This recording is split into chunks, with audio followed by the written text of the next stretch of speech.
all the mosques were blaring at the same time, at the pitch of their voices, these slogans, these Azadi slogans and these edicts to Kashmiri Pandits to leave Kashmir. And they were blaring from all around, all over the mosques, and it was such a horrifying experience. Huge hordes of people shouting slogans, walking in the street, and it was dark. I could not see at that very moment whether anybody was carrying arms at that point of time or no. And I got scared, very honestly, very scared. I have been really as scared as I felt during that time. मेरे father ने मुझे ये कहा कि तुम बहुत बहादुर हो, but आज एक काम करना है. उन्होंने उस टाइम मुझे 2 चाकू निकाल के दिए और मुझे ये बोला कि अगर ये मॉब यहाँ तक इस घर तक पहुँचता है, before the mob gets you, you kill yourself.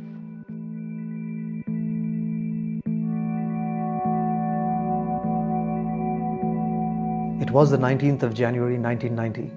The days were cold and nights bitter, though there was no snow on the ground. Around 9 p.m., loud and thunderous slogans of Allahu Akbar, Pakistan ka matlab kya, La ilaha illallah, Islam zindabad, Pakistan zindabad, raised collectively by a multitude of humans and relaying through deafening loudspeakers, pierced the eardrum. These slogans were not new to the Pandits of Kashmir.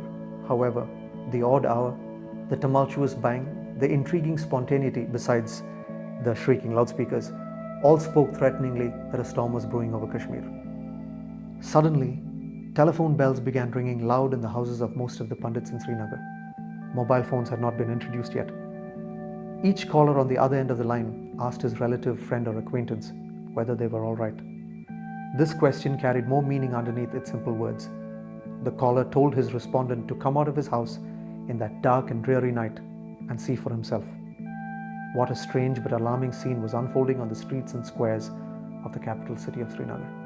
To recall those events, we had settled for dinner, and after we were watching television, and suddenly noises started coming from nearby areas, and in order to check, I went upstairs to the 3rd floor of my house, and I could make out that noises were coming from the nearby mosques.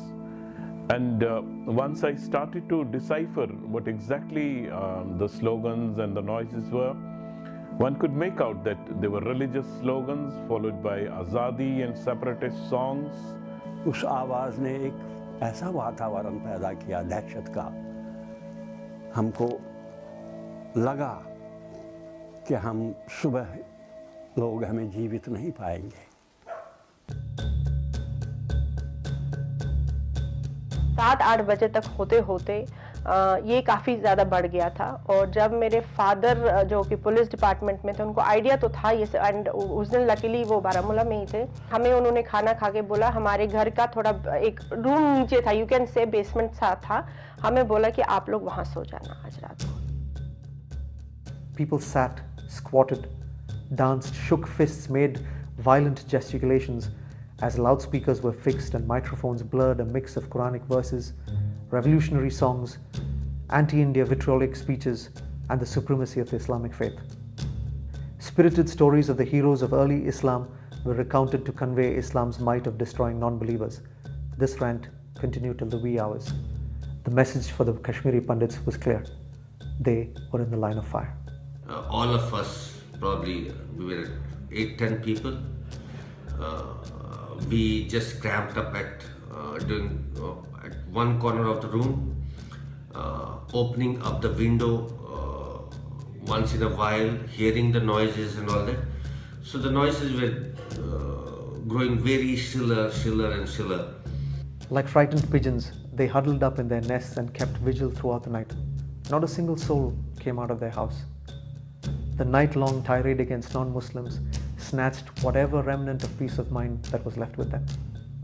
And for the first time in the history of Kashmir, this open and unabashed tirade was let loose among them on such a massive scale. We also rang up police and security agencies, but they were unable to offer any kind of help or any kind of solution, and in majority of the cases the phones they did not pick up. And wherever they picked up, they said they couldn't offer any help, any succor to any of the Kashmiri Pandits on that particular horrifying night. The administration collapsed. Law and order were thrown to the wind. The police left their posts. The Hindus could not even muster the courage to come out to see their own close relatives. Their survival was hanging in the balance.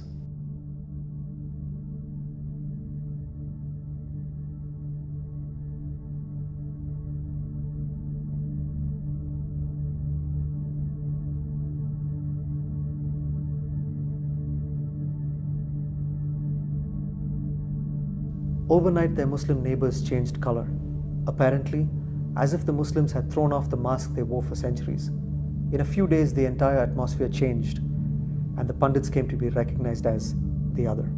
The idea was, the intent was to kill Kashmiri Pandits, to frighten them, to cleanse Kashmir of Kashmiri Pandits who have been living in Kashmir for the last more than 5,000 years. The next morning, which was the 20th of January 1990, it was the rule of the mosque, the mullah, and the Islamists. Loudspeakers fixed on mosque tops blared uninterruptedly, cautioning the Pandits to leave Kashmir. The refrain of their slogans was, "We want our Kashmir without Pandit males, but with their women folk." This shameful and shocking slogan would shame every decent Muslim. कोई 20-21 या 22 अप्रैल, I don't remember the date exactly, मैं वापस आ रही थी school से अपनी friends के साथ। तो कुछ मुस्लिम लड़के थे वहाँ पे, उन्होंने मुझे मेरे नाम से बुलाया और मुझे कहा तुम तैयार रहना कि तुम्हें हमने कन्वर्ट करना है, हम तुम्हें मुसलमान बना देंगे और तुम्हारी शादी मुसलमान से करेंगे। घर जाके अपने फादर को ये बात बोल देना। It was on that particular day when Kashmiri Pandits in the morning decided that Kashmir was not the place that they could live any further, because it was not secure, it was not safe. There was such viciousness all around.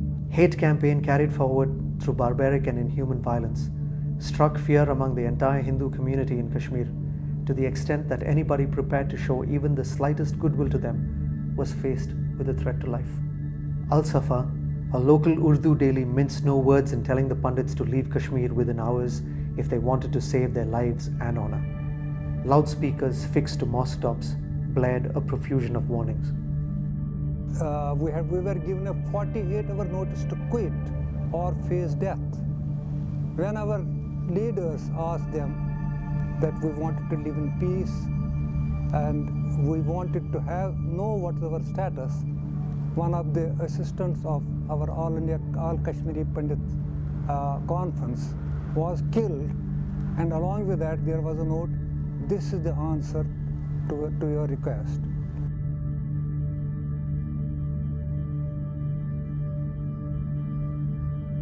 This was the last night in which the 5,000-year-old indigenous population of Shaivite Kashmiri Pandits spent together in their homeland. They had somehow braved the cataclysm of 8 centuries of Muslim autocratic rule, but alas, the decimation of this ancient and indigenous community happened under the benevolence of secular democratic India. Now, ours is a homeless community dispersed over all 4 corners of the world.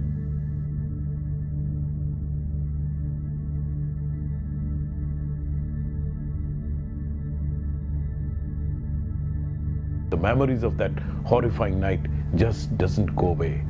And it was on that day the exodus finally materialized. We want to know from the government, of state government and from the central government, is there a single person who has been so till today punished for the crimes perpetrated against Kashmiri Pandits? I have not forgotten my childhood, but yes, I have forgiven the people who made us homeless. Very honestly, now a little later, close to around now 30 years, I don't have any other option. We have learned things. And today I realize that it was a better choice for us, that eventually we came out of the valley. विस्थापन के बाद क्या कोशिश की होगी मैंने, कैसे मैंने फिर अपने टांगों पर जीना सीखा होगा, कैसे मेरे सामाजिक रिश्ते रहे होंगे इस इलाके में जहां मेरी भाषा नहीं बोली जाती थी। आहिस्ता आहिस्ता आहिस्ता आहिस्ता मेरे मरे हुए वजूद को फिर से ज़िंदगी मिलना शुरू हो गई। By the end of summer in 1990, Nearly 4 lakh Kashmiri Hindus had left their homes, huts, orchards, lands, businesses, services, livestock, everything. In penury, they eked out a living in the burning cauldron of Jammu, some to be consumed by sunstrokes, some by the reptiles, and some by drowning in the canal. The Kashmir radicalized political leadership spread the rumor that the Pandits had not fled, but were enticed by Governor Jagmohan to leave Kashmir so that he could wreak vengeance on the Muslim population. Such are the vagaries of human nature.